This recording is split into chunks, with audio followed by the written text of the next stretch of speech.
Olá, meus irmãos, a paz do nosso Senhor e Salvador Jesus Cristo. Aqui quem vos fala é o presbítero Felipe Ferreira. Nós estamos de volta para mais uma série de lições que nós estamos disponibilizando aqui no nosso canal. E hoje iniciando o terceiro trimestre de 2025. Pois é, já se passou metade do ano, nós vamos entrar agora no segundo semestre deste ano corrente e com uma nova série de lições, com um novo tema, e eu tenho certeza que você será tremendamente abençoado por este conteúdo. E hoje, com uma novidade, estamos estreando aqui a série sequencial de todas as lições desse novo trimestre.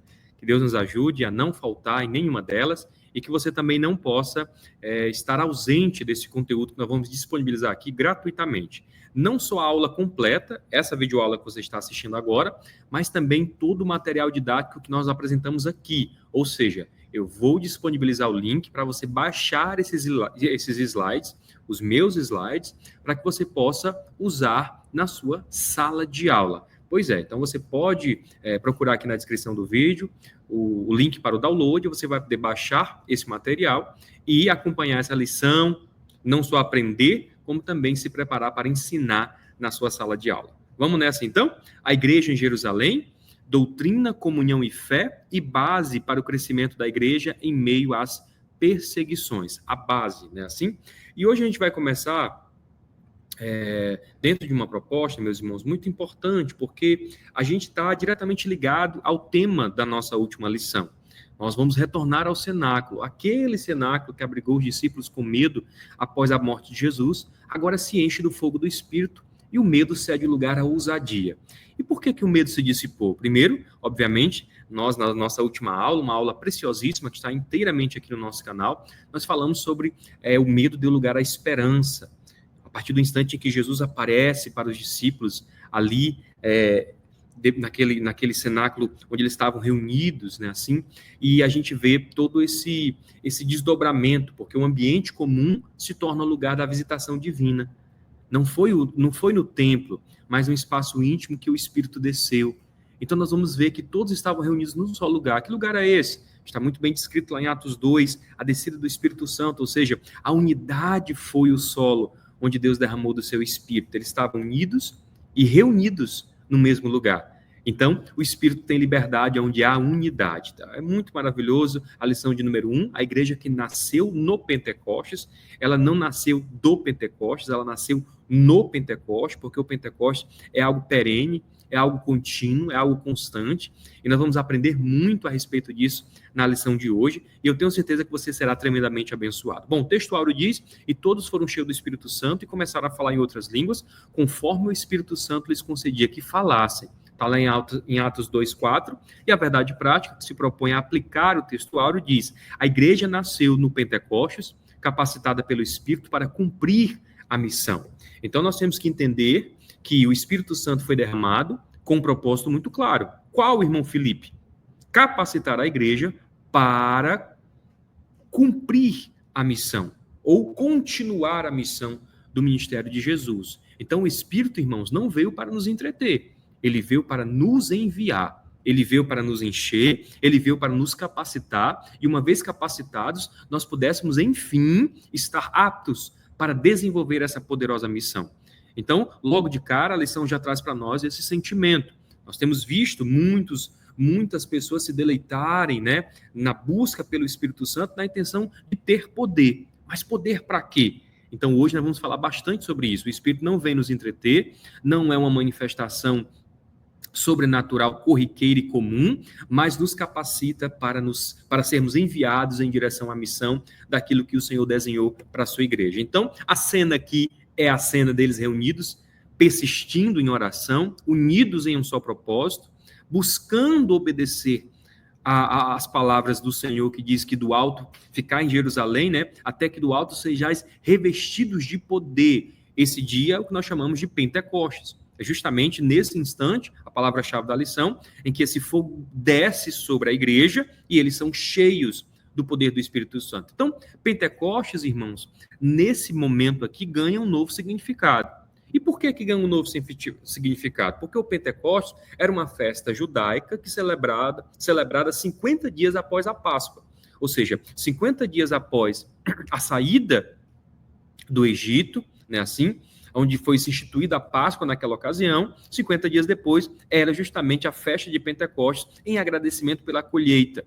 E é interessante isso, que a gente vai ver que no Novo Testamento, essa data tornou-se um dia diferente, porque foi o dia da visitação do Espírito Santo, onde ele desceu sobre os discípulos, marcando aqui o nascimento da igreja. Irmão Felipe, a igreja não existia até aqui, a igreja estava sendo fomentada, a igreja estava sendo desafiada, Jesus estava inaugurando esse novo momento.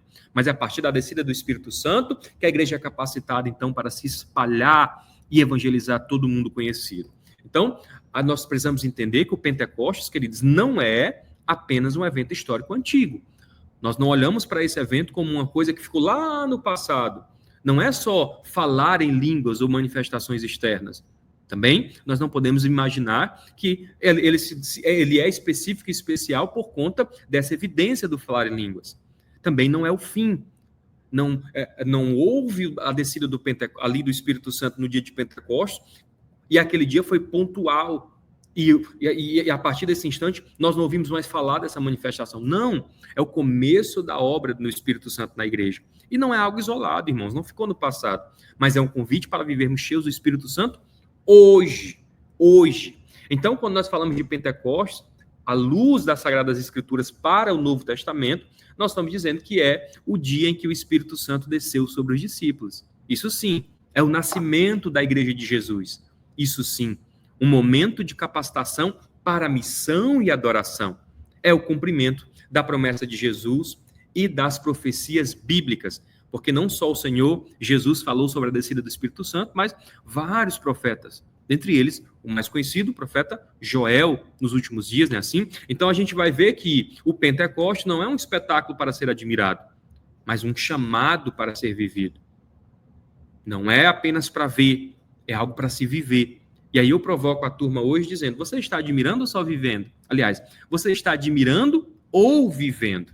Você está só admirando ou experimentando a vida no Espírito? Então nós temos que entender que tem muita gente admirando, acha bonito, acha poderoso, vê valor nisso, mas não tem vivido.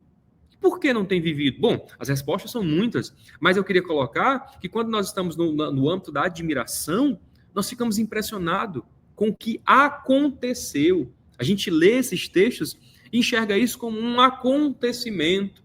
Então, nós muitas das vezes estamos vivendo de uma perspectiva apenas do fato e não da continuidade deste fato. Nós admiramos como nós falamos sobre o Espírito, mas não dependemos dele. Falamos dessa descida do Espírito Santo, da capacitação que foi dada aos apóstolos, para, enfim, embaralharem, vamos colocar assim, né, a perspectiva daquele mundo que já caminhava para o obsoleto, a partir do instante que o Cristo inaugura para nós um novo tipo de sociedade. A sociedade que é interconectada com o céu e o reino de Deus, e o reino de Deus desce sobre nós. Então, muita gente acha bonito, mas não se deixa transformar. Não, é bonito falar em línguas, eu gosto da manifestação dos dons, mas acho que não é para mim. Então, nós temos que entender que isso é só admirar. Muitos crentes estão só admirando, mas é necessário viver. E viver, querido, é ser cheio do Espírito Santo todos os dias. Nas pequenas e grandes decisões, você pode contar com o Espírito Santo. Porque é agir com ousadia, fé e propósito. E ousadia não é desafiar regras. Ousadia é crer. É ousado crer nesse tempo. No tempo em que nós vivemos, onde muito do que é pregado por aí é uma limitação a respeito do nosso Deus e da manifestação do Espírito Santo. Então é ter o coração inflamado pela missão de Deus. Aí sim, eu vivo porque eu quero expandir o reino de Deus na terra, e essa é a missão que o Senhor nos confiou. Então, ou seja, quem só admira, assiste de longe. De longe, irmãos, está periférico ao que acontece naquilo que Deus colocou e plantou no coração da igreja. E quem vive, não, queima por dentro. Queima por dentro. Há um desejo, há um anseio, há um amor. Então, o Pentecostes não foi feito para a plateia, foi feito para transformar quem participa ativamente do ministério do Espírito. Então, o Pentecostes é o poder de Deus nos capacitando para cumprir a missão de Cristo. E a missão de Cristo, gente, é uma missão impossível. certo? Essa cena é muito icônica, né, do cinema, dessa cena do Missão Impossível, e é impossível mesmo, viu? É impossível. Eu quero dizer para você e digo sem medo, vou repetir, é impossível fazer a obra de Deus sem o Espírito Santo. Da forma certa? Não. Então, sem o Espírito Santo, a missão se torna impossível. E por que, meus irmãos? Por que sem o Espírito Santo a missão se torna impossível? Porque é ele quem convence o pecador. Não é assim? Sem o Espírito podemos pregar, mas não há transformação. João 16:8, nós sabemos e conhecemos o texto. Porque é ele quem nos guia e nos capacita. A missão não é feita por força humana, mas por direção divina. Zacarias 4:6, nem por força, nem por violência. Não posso convencer, não posso converter, é o Espírito Santo quem convence. Porque a missão, queridos, ela é espiritual e envolve uma batalha, uma resistência, uma oposição invisível. Eu estou aqui agora, enquanto ministro essa aula, e há oposição quanto a isso, para que o conteúdo não chegue até você, ou que para que você não aprenda e não abra os seus olhos para a realidade espiritual. Então, só o Espírito vence o invisível. Só o Espírito, porque Paulo vai nos dizer que a nossa luta não é contra carne nem sangue. Então, porque sem ele, falta vida. E aí, gente, é tão importante que a missão vira rotina, vira ativismo, vira religião. Não há frutos eternos. É pesado. Tanta gente que eu tenho falado nesses últimos dias, e essas pessoas completamente desesperançosas com o ministério, desanimadas com a vida da atuação à missão, às vezes até assustadas quanto a isso. Olha só a ausência do Espírito Santo. Então, sem o Espírito, temos movimento, mas não temos transformação. Temos programa, mas não temos propósito. Temos palavra, mas não temos poder. Você já viu coisas assim? Pregações bonitas aos ouvidos, mas que não aquecem o coração? O poder de Deus nos traz a isso. Então, a introdução nos diz, a igreja nasceu no dia de Pentecostes. Esse evento marcou o início de uma nova era, a era da igreja. O Pentecostes era uma das festas mais importantes dos judeus e aconteceu 50 dias depois da Páscoa. Foi nesse dia especial que Deus derramou o Espírito Santo sobre todos os discípulos, batizando-os. Todos os discípulos. O derramamento do Espírito no Pentecostes marca o início da igreja como uma comunidade de profetas, como foi profetizada por Joel. No livro de Atos, Lucas ensina que esse acontecimento tinha um significado especial para o fim dos tempos, pois já havia sido anunciado pelos profetas no Antigo Testamento. Além disso, o Pentecostes foi uma prova clara de que Jesus havia ressuscitado. O propósito desse derramamento no Espírito Santo foi dar poder à igreja para testemunhar de Cristo ao mundo e levá-la à verdadeira adoração. Isso é o que nós veremos na lição de hoje. Então, o Pentecostes, queridos, marcou o nascimento da igreja, cheia do Espírito, com poder para anunciar Jesus ao mundo. Então, a igreja foi cheia, com poder para anunciar. Então, há um propósito, há uma necessidade de um propósito. O mover sobrenatural do Espírito existe para que a igreja seja cheia e para que, uma vez cheia, ela seja capacitada para se mover em poder, anunciando o evangelho de Jesus ao mundo. Então, nós vamos começar, então, a natureza do Pentecostes bíblico, da natureza divina. De natureza divina. Lucas relata que, por ocasião do derramamento do Espírito, no dia de Pentecostes, foi ouvido do céu um som como de um vento veemente e impetuoso, que encheu toda a casa em que estavam assentados, e que foram vistas por eles línguas repartidas como de fogo. Que cena, hein, meus irmãos? Que cena. Os estudiosos da Bíblia explicam que esses sinais são manifestações da presença de Deus, chamadas de teofanias, ou seja, manifestações teofânicas da natureza divina. E isso significa que Deus se revelou de maneira visível e audível, assim como fez no Monte Sinai, quando entregou a lei a Moisés. Naquela ocasião, houve trovões, relâmpagos e um som forte, e o povo ouviu a voz de Deus e viu um grande fogo. Moisés depois lembrou ao povo desse momento, dizendo: desde os céus te fiz ouvir a sua voz para te ensinar, e sobre a terra te mostrou o seu grande fogo, e ouvistes as suas palavras no meio do fogo. Então, o fogo é uma representação divina, né? O fogo que depura, o fogo que transforma, o fogo que refina, o fogo que purifica. Então, o Pentecostes não foi uma invenção humana ou um movimento emocional, né, meus irmãos? Foi uma intervenção divina, direta de Deus, marcada por sinais visíveis e audíveis que revelam sua presença como no Sinai. Então, não foi só emoção. Por que chora? Você não está vendo não sobre mim? As línguas repartidas como de fogo, o som de um vento veemente e impetuoso. Então, houve toda uma manifestação não só externa, não só interna, do falar, da evidência do falar, mas externa, naquilo que foi ouvido e visto ao redor daqueles irmãos. Assim como Deus desceu com fogo e voz para entregar a lei a Moisés, agora ele desce com fogo e som para entregar poder à igreja. Maravilhoso, né, irmãos? É Deus se fazendo presente de forma clara e real, de uma forma transformadora. Ou seja, o mesmo Deus que falou no Sinai, agora enche o cenáculo e fala pelo Espírito. O mesmo Deus que falou e comunicou a sua lei a Moisés para ser repassada ao povo, agora é o Deus que se manifesta na sua figura do Espírito Santo, entregando a todos da sua igreja a missão de comunicar a sua palavra ao mundo. Então nós temos que entender isso. No Monte Sinai, Deus desceu com fogo e som para entregar a lei a Moisés e formar um povo. No cenáculo, Deus também desceu com fogo e som, desta vez para derramar o Espírito e formar a igreja.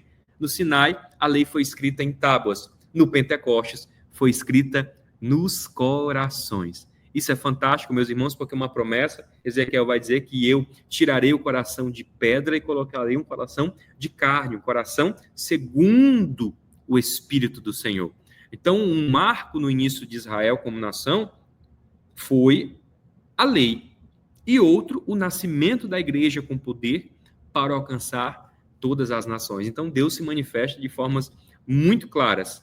Na primeira, para marcar o início de Israel como nação, a entrega da lei. Na segunda, para formar a igreja e alcançar, sim, todas as nações. Ele vai dizer também um evento paralelo ao Sinai, assim como no Sinai, onde a presença de Deus se tornou real, como uma das experiências mais marcantes na história do antigo povo de Deus, de uma forma muito mais gloriosa e profunda. O Pentecostes marcou o encontro do Espírito de Deus com a igreja. Pentecostes, portanto, é a experiência do Espírito Santo. Lá no Sinai, a letra da lei foi escrita em tábuas de pedra. Aqui no Pentecostes, como diz, a palavra de Deus foi escrita nos corações. Então, no Sinai, queridos, Deus revelou sua vontade e pela lei escrita em pedra para o povo de Israel. Escrita em pedra. Já no Pentecostes, ele derrama o Espírito para escrever a sua palavra nos corações da igreja, cumprindo a profecia de uma nova aliança e transformando vidas de dentro para fora. A tua palavra escondi no meu coração para não pecar contra ti. O que é que tem em nós, né? O que é que precisa haver em nós? O fogo do Espírito que nos defende, que nos aquece, que nos capacita. Eu amo o texto dos discípulos no caminho de Emaús, né? Eles não haviam ainda percebido que era o Senhor que falava com eles até o instante do partir do pão. Então, eles entendem que na hora do partir do pão era o mestre.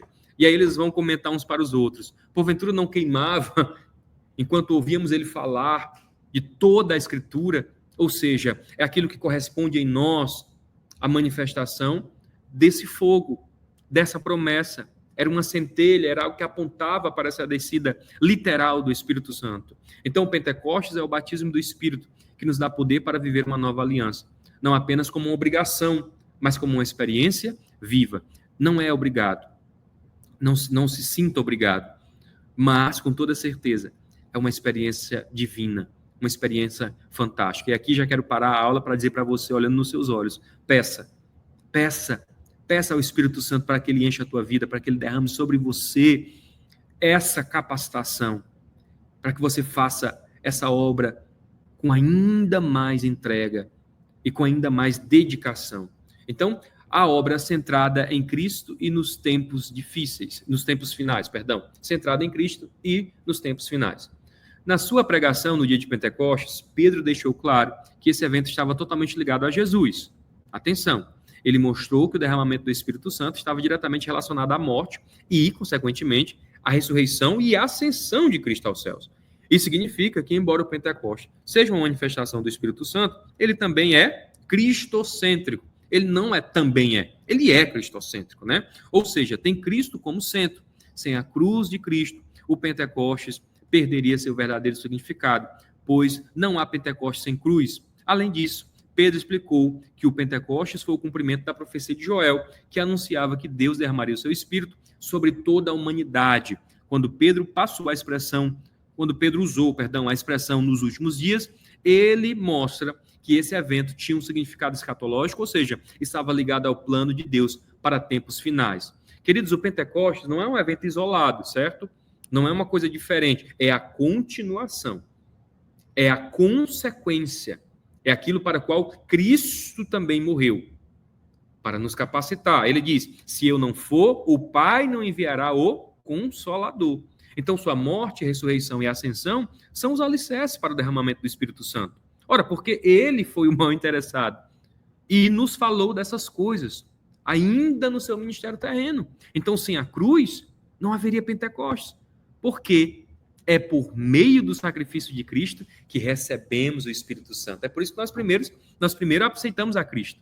Reconhecemos o seu sacrifício. Como é que nós podemos receber o batismo do Espírito Santo, meus irmãos, sem reconhecer que a cruz foi quem nos deu acesso ao Pai por intermédio do véu que foi rasgado? Então, o Pentecostes é, portanto, uma manifestação da vitória de Cristo e o início da obra de Deus até o fim dos tempos. É o início que vai até o fim. Então, sem cruz, não há Espírito. E sem o Espírito, não há igreja. Não, irmão Felipe, mas bem ali tem a organização religiosa. Igreja, ela é ligada à cruz de Cristo. Foi por causa dela que Cristo se entregou. E uma igreja verdadeira, ela passa pela cruz. E aí sim, ela manifesta o reino de Deus por intermédio do Espírito Santo. Então, Pentecostes é a prova viva da ressurreição e da vitória de Cristo. Mais uma vez, aquilo que o nosso Senhor nos prometeu, ele cumpriu, porque tudo que Cristo oferece, ele é. Então, o ponto 2 começa dizendo dúvidas, incertezas e enganos no caminho com Cristo. A dúvida de Tomé. No versículo 5, encontra-se a incerteza do discípulo Tomé, como podemos saber o caminho. E aí a gente vai ver que o Pentecostes nos desafia a olhar além do espetáculo e perceber o que realmente importa. A adoração que nasce do coração. Não basta ter sinais ou experiências. Precisamos nos perguntar, será que o caminho da nossa vida reflete esse louvor sincero?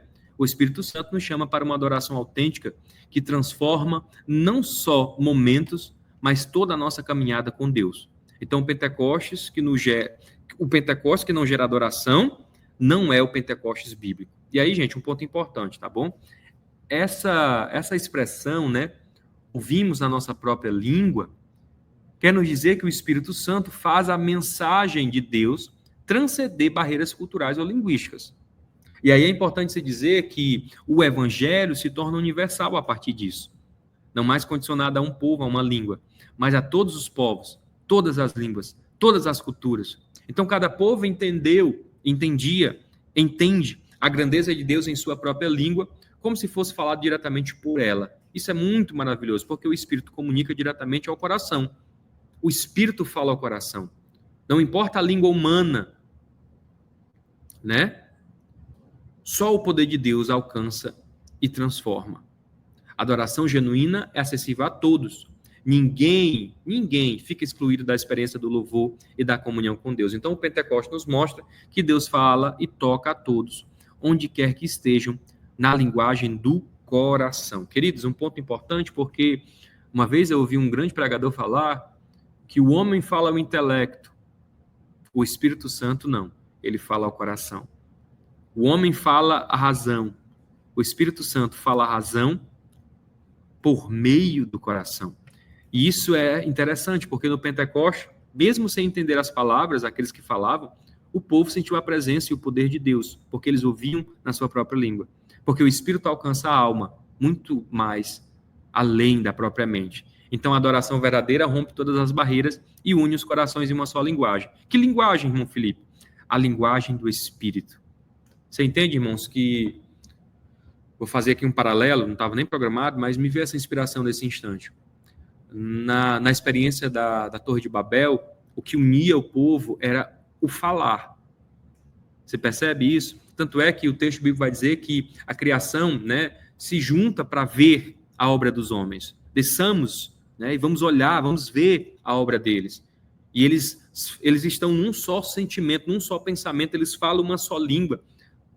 Nada lhe será impossível. Interessante isso, né? Esse falar, essa referência. Eu não sei toda de cabeça, você pode pesquisar no livro do Gênesis. E aí ele vai colocar, desçamos lá e confundamos a língua deles.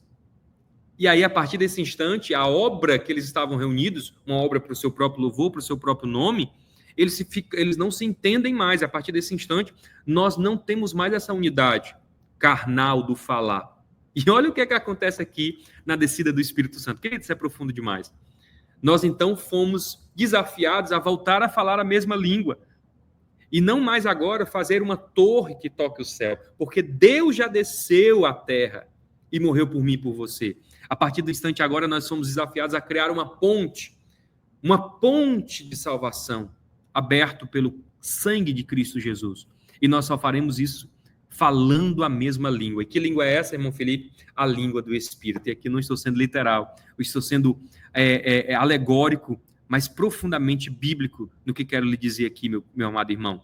Às vezes o que nos falta é falarmos a mesma língua, a língua do Espírito, a linguagem do céu, é comunicar o céu na terra. E aí ele vai colocar 2, poder para testemunhar. O Pentecostes tem uma dimensão escatológica, pois aconteceu antes de chegar o grande e glorioso dia do Senhor. No entanto, essa realidade dos últimos tempos não significa que a igreja deve ter uma visão escapista, ou seja, desejar fugir do mundo a qualquer custo. Não, o Pentecostes não foi dado para os crentes se isolarem, mas para que fossem capacitados e testemunharem a viver no mundo até a volta de Cristo. A igreja deve aguardar com esperança, mas também cumprir sua missão até o fim. Para cumprir essa missão, ela necessita de poder para testemunhar. De fato, isso o que acontece depois do Pentecostes. Então, queridos, o Pentecostes nos lembra que viver nos últimos tempos não é motivo para fugir do mundo, mas para entrar nele com poder e coragem. Opa, olha só isso. Não é a respeito de eu temer esse tempo. Pelo contrário, é eu enfrentar esse tempo com coragem e poder. O Espírito Santo nos capacita a testemunhar de Cristo em meio às dificuldades e desafios até a sua volta. Então a missão da igreja é clara: estar no mundo, mas não ser do mundo, levando a esperança do evangelho com ousadia. Ou seja, o poder do Espírito é o combustível dessa caminhada, transformando palavras em vida que impactam. Queridos, isso é tão maravilhoso, porque esperar a volta de Cristo é agir com poder aqui e agora. Não é olhar para lá no sentimento escapista. Eu gosto de falar isso e falo isso muito. A igreja do arrebatamento não é uma igreja cansada, uma igreja capenga, uma igreja fatalista, uma igreja quase assim se arrastando, sabe? Não. A igreja dos últimos dias é uma igreja avivada, porque é uma igreja que diz Maranata. Maranata, querido, é um canto de louvor, é um canto de adoração. Quem diz Maranata é porque está almejando o que vem, numa perspectiva de alegria. Então nós veremos, sim, uma igreja avivada nos últimos dias. Não uma igreja cansada, amedrontada, preocupada. Não, vamos viver só o desejo de estar com Cristo na eternidade, esquecer desse mundo. Não, não. Nós estamos no mundo, só não somos dele. E ele nos capacitou para impactar este tempo. Então, 3 características do Pentecostes bíblico. A primeira delas, já caminhando para o final, uma experiência específica. Em Atos dos Apóstolos, o derramamento do Espírito no dia de Pentecostes é mostrado como o batismo no Espírito Santo dos crentes. Naquele dia, o Senhor Jesus batizou quase 120 pessoas no Espírito. Que bela, que culto poderoso, hein, irmão? 120 pessoas batizadas. Isso é tremendo. Essas pessoas já eram regeneradas, isso é, salvas. Jesus já havia dito que elas já estavam limpas pela palavra e que seus nomes já estavam arrolados nos céus. Eram, portanto, crentes. Contudo, Jesus os mandou esperar pela experiência pentecostal, isso é, o batismo no Espírito Santo. Olha só isso que eu vou explicar daqui a pouco. O Pentecostes bíblico é, por seguinte, distinto da salvação. São coisas diferentes. Na verdade, a obra salvífica de Cristo na cruz proveu a bênção pentecostal. E aí eu quero falar que o Pentecostes é apresentado como uma experiência diferente e complementar a salvação. Complementar, querido, no sentido de andar junto. Não necessariamente uma coisa depende da outra. Por favor, atenção ao que eu quero dizer aqui. Os discípulos já eram crentes e regenerados, mas precisavam esperar pelo batismo no Espírito Santo para receber o poder necessário para a missão. É como se eu dissesse para você o seguinte: olha, você vai correr uma maratona. Então você fica aqui, espere que eu vou te capacitar para isso. E aí você espera, porque você acreditou na promessa. Então, acreditar na promessa, confessar isso com a boca, é estar apto e regenerado, lavado pela palavra. A palavra é a promessa. Então, você espera para que aquele que te prometeu traga para você as orientações daquele percurso. O tênis, né, o treinamento, a inscrição da corrida. Vocês estão entendendo? Então, ele não vai só se chamar e comissionar, ele também vai capacitar e enviar. Então, o batismo no Espírito Santo é isso. É o poder necessário para a missão, como eu disse para você, que sem o Espírito Santo se torna impossível. Então, isso mostra que a vida cristã tem etapas. Tem etapas. Ser salvo é o começo. Ser salvo é o começo, não é o fim. Às vezes nós celebramos alguém que se converte a Cristo como se fosse o fim. Mas, na verdade, irmãos, ela se alistou na corrida. Ela vai começar agora a caminhada dela em direção à eternidade. Então, ser cheio do Espírito é o fortalecimento para viver e testemunhar plenamente. Então, é mais fácil quando eu aceito a Cristo e sou cheio do Espírito Santo. Por quê? Porque eu sou fortalecido. O batismo no Espírito é, portanto, um marco especial e específico na caminhada do cristão. Na caminhada do cristão. Então, receber o Espírito Santo é fruto de perseverança. E eu gosto disso, queridos, porque é o Espírito que nos capacita a perseverar. Olha só isso, só para me explicar para você o que eu quero dizer aqui. Eles perseveraram e receberam o Espírito. Para quê? Para perseverar e esperar a volta de Cristo. Vocês estão entendendo? Uma coisa leva a outra. Eles perseveraram, estavam todos reunidos e unidos num só lugar, perseveraram. E veio o Espírito Santo. Foram cheios. Para quê? Para perseverar. E eles continuaram esperando a promessa, a grande promessa, a maior das promessas, a volta do nosso Senhor e Salvador Jesus Cristo. Então, isso mostra um ciclo vital. Perseveramos buscando o Espírito e o Espírito nos dá força para continuar firmes na missão e na fé. É um movimento que se retroalimenta. É por isso que nós precisamos do Espírito, porque é o Espírito quem nos consola, quem intercede por nós, quem nos dá direção, quem nos enche de paz, de gozo, que manifesta em nós o fruto do Espírito. Vocês entendem? Então, o Espírito é o Paracletos, é aquele que está junto conosco, nos auxilia nesta missão, de ir em direção à eternidade. Então, é uma experiência definida e contínua. Como resultado do enchimento do Espírito Santo, os crentes começaram a falar em outras línguas conforme o Espírito Santo lhes concedia que falasse. A evidência é essa. A Escritura é clara em mostrar que a evidência inicial do batismo pentecostal foi os crentes falarem outras línguas. Não há dúvida de que outros resultados ou evidências do batismo do Espírito Santo se seguem. Contudo, foi o falar em línguas, repito, não o sentir uma grande alegria ou mesmo um amor afetuoso demonstrado por eles, que deixou os crentes judeus convencidos de que os gentios haviam recebido o batismo do Espírito Santo. Então, não foi sentimento.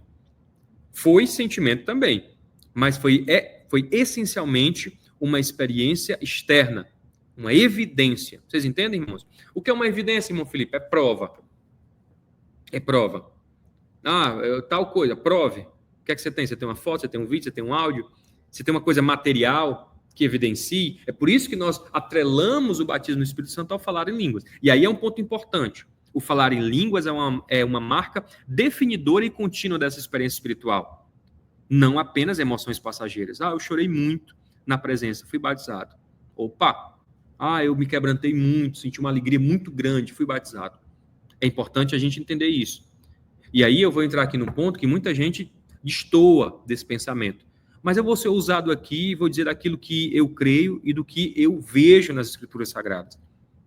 O livro de Atos é o livro da ação do Espírito Santo. É fantástico. Poderia ser, na verdade, Atos do Espírito Santo, não Atos dos Apóstolos. Mas, enfim, traz para nós um sentimento de que, aliás, uma estrutura, queridos, que todas as manifestações claras do batismo no Espírito Santo, no livro de Atos, vêm acompanhadas do falar em línguas. Todas, vou repetir, todas. Quais são elas? A descida do Espírito Santo em Atos 2, a descida do Espírito Santo na casa de Cornélio, Atos 10, os discípulos em Éfeso, Atos 19, todas as manifestações claras do batismo do Espírito Santo no livro de Atos é seguida por falar em línguas. Então, esse sinal serve como uma evidência visível e pública do derramamento do Espírito Santo. Então, quando o batismo ocorre, há a evidência do falar. Falar línguas. E aí você pode falar, irmão Felipe, mas eu vejo aí tanta gente falando tanta coisa, não vou repetir aqui, uma coisa que viralizou no Brasil recentemente, um meme de um... Enfim, vocês sabem, as pessoas ficaram brincando com isso, como se isso fosse a coisa mais natural do mundo. E eu vejo muito isso, sabe, irmãos, denominações por aí, onde o líder maior fala uma expressão dita espiritual, e o povo todo fala igual. Eu não vou entrar nesse mérito, a revista não nos leva a esse ponto, mas é um ponto para a gente refletir. Então, nós temos que entender que essas línguas, elas estão atreladas ao amor. A evidência física inicial, ou seja, o sinal do batismo do Espírito Santo, foi o falar em outras línguas. Não foi uma grande alegria, um amor afetuoso que evidenciaram o batismo do Espírito Santo, como eu falei antes. Paulo, por exemplo, diz que o amor de Deus está derramado em nosso coração pelo Espírito Santo, que nos foi dado. O apóstolo escreveu para uma igreja pentecostal e o amor aparece aqui, não como evidência de enchimento, mas de crescimento e maturidade. Eu quero falar em línguas? Falarei. Como Paulo disse, como Paulo vai escrever na carta aos Coríntios, ainda que eu falasse a língua dos anjos e dos homens, mas se me faltasse amor, o que é o amor? O amor é o amadurecimento. O amor é o fruto. Queridos, atenção, o falar em línguas foi um sinal inicial e visível do batismo no Espírito Santo, enquanto o amor é fruto contínuo e maduro dessa experiência. Eu falo em línguas para minha edificação e assim eu desenvolvo amor, que foi derramado junto. O Espírito derrama amor em nossos corações, para que cresçamos e nos tornemos testemunhas cheias da graça e da verdade. Ou seja, o batismo no Espírito começa com um sinal poderoso, mas a verdadeira marca do cristão, cheio do Espírito, é o amor que transforma a vida. Fala em línguas, que é uma maravilha, mas não consegue estender a mão a ninguém, não consegue amar ninguém, não consegue desenvolver e externar amor. Tem alguma coisa errada aí. Vocês entendem? Ah, irmão Felipe, então como é que eu sei se as línguas são autênticas? Há amor na vida de quem fala. Interessante, né, meus irmãos? Há amor, o amor está lá, é possível ver. Aleluia, glória a Jesus. Queridos, línguas anunciam o Espírito, mas é o amor que revela a maturidade. Então, um neófito pode aceitar a Cristo e ser batizado no Espírito Santo logo em seguida. Ele se torna um sinônimo de cristão? Não. Não.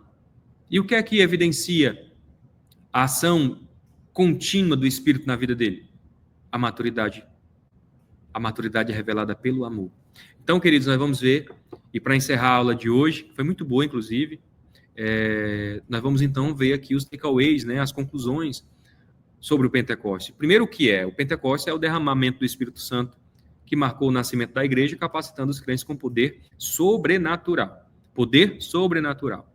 Certo? Mas por quê? Porque a missão de Deus para a igreja é grande demais para ser feita com força humana. Não dá para fazer só. Querido, se você está cansado, demasiadamente exausto dessa luta de fazer a vontade de Deus, atenção pelo que você tem se movido. O Espírito é essencial para a transformação e testemunho. O Espírito Santo é quem faz, por intermédio das nossas vidas. Bom, mas se nós sabemos o porquê, o que e o porquê, nós temos que entender o para quê. Bom, para quê? Para promover a verdadeira adoração, dar poder para testemunhar e levar o Evangelho a todas as nações até a volta de Cristo. E aí, se tem o que, por quê e para quê, existe nós. E nós? Bom, nós somos chamados a viver cheios do Espírito Santo, adorando com autenticidade, perseverando na missão e manifestando o amor que transforma vidas. E aí a conclusão, ela vai nos dizer que reconhecer Jesus como o caminho, a verdade e a vida oferece-nos a oportunidade de esclarecer as nossas dúvidas e incertezas. Ter o Senhor como caminho, a verdade e a vida proporciona consolo nos momentos difíceis da vida. Através dele podemos conhecer a Deus, experimentar a verdadeira liberdade e estar reconciliados em comunhão com ele. Então a igreja nasceu do Pentecostes para ser um corpo vivo, cheio do Espírito Santo e missional. Toda glória a Jesus. Eu quero agradecer a você que ficou conosco até aqui. Espero que essa aula tenha sido uma bênção para você.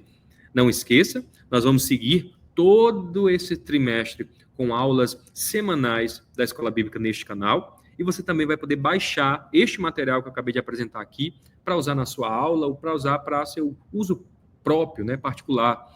Então, este PDF está aqui na descrição. Você pode clicar e baixar gratuitamente.